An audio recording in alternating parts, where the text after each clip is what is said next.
seatbelt position, okay? Now, you're gonna get, a lot of times when you get your seatbelt position, you're gonna have your basic defenses. He's gonna hook the top of your arm, he's gonna put his hand in there.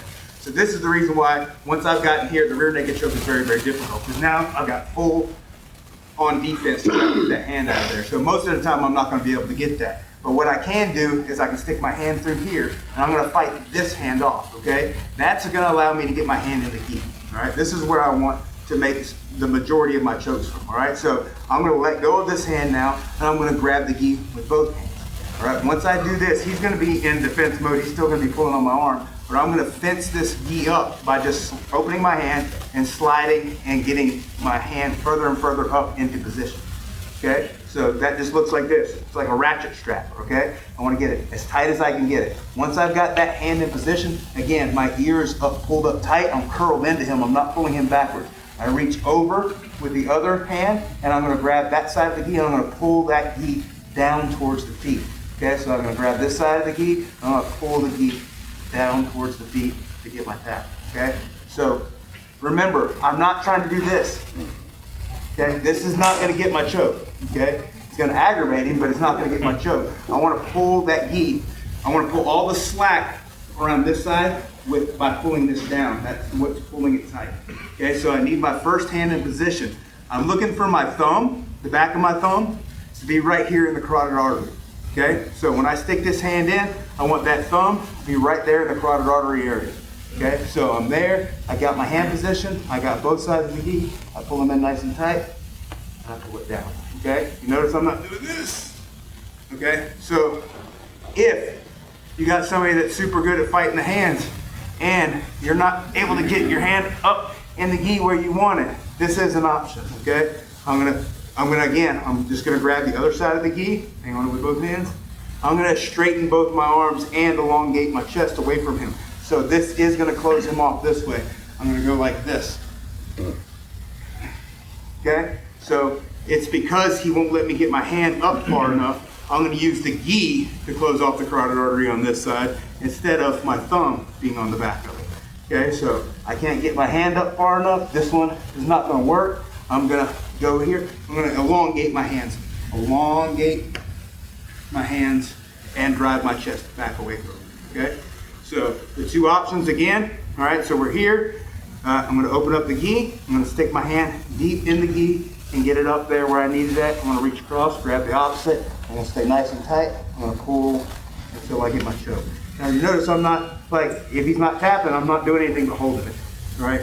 It takes about 7 to 9 seconds to cut the blood off to his brain, so eventually he's gonna tap. This is not choking his neck, it's cutting off the blood to his head, okay? The second one, again, if I'm here, hold on the arm, all right?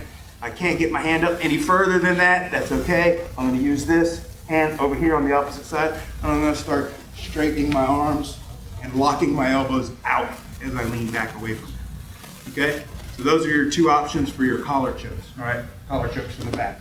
All right, so let's practice those. We're gonna take just a few minutes. Again, do 3 and 3. All right, so you can practice each one of them.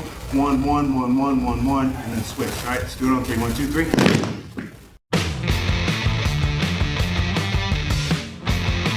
Okay, so because again, it doesn't require me to have to get that hand super, super deep. Okay, so I just need to open up, and I need to have, and when I'm gonna do a bow and arrow, I'm gonna put 3 fingers or I'm gonna put 2 fingers. I'm a 2-finger guy because my grip is super strong, right? So I put my 2 fingers in the gi. See how the other ones are there? That allows my hand to turn when I go to do this, okay? If I'm 4 fingers in the gi will stop my pinky from being able to make the turn, okay? So that's the reason why I do it with only 2 fingers, or 3 is okay as well.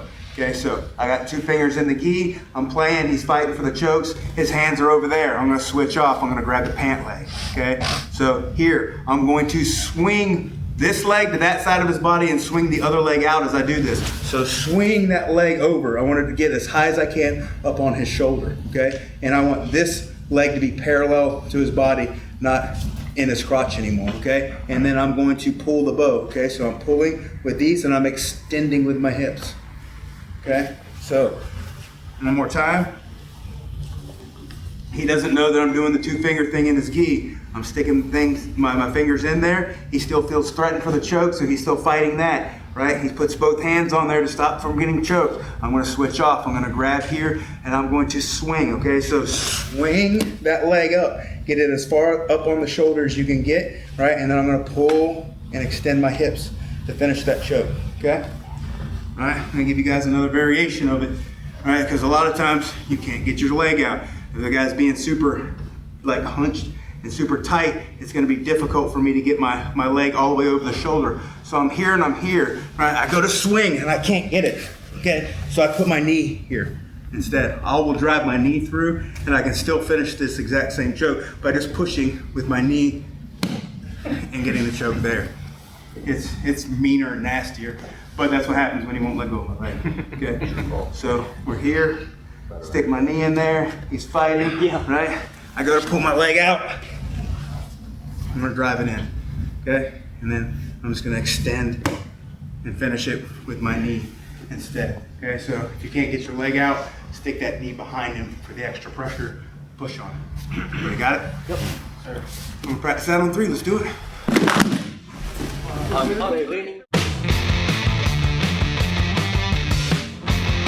Armbar from the back, okay? Armbar from the back is one of those things that, let me give you guys a real simple way for us to transfer to that armbar, okay? So we're here in the seatbelt position. When I attack the armbar, I'm just gonna take my hand and I'm just gonna come up and I'm gonna kind of cup his shoulder, right? The reason why I do it this way is because this doesn't threaten him. He's not gonna grab onto anything and feel like I'm doing anything that he needs to defend right now, because this isn't choking him, it's not doing anything else.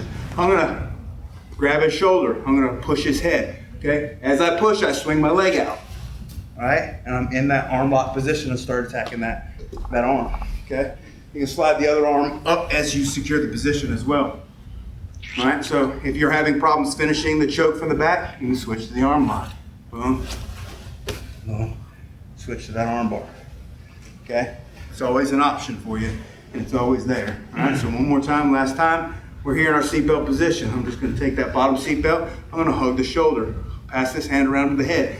Push as I swing my leg out and start to lay down, looking for that wrist and bringing that arm in, right? And finish the arm bar setup from back.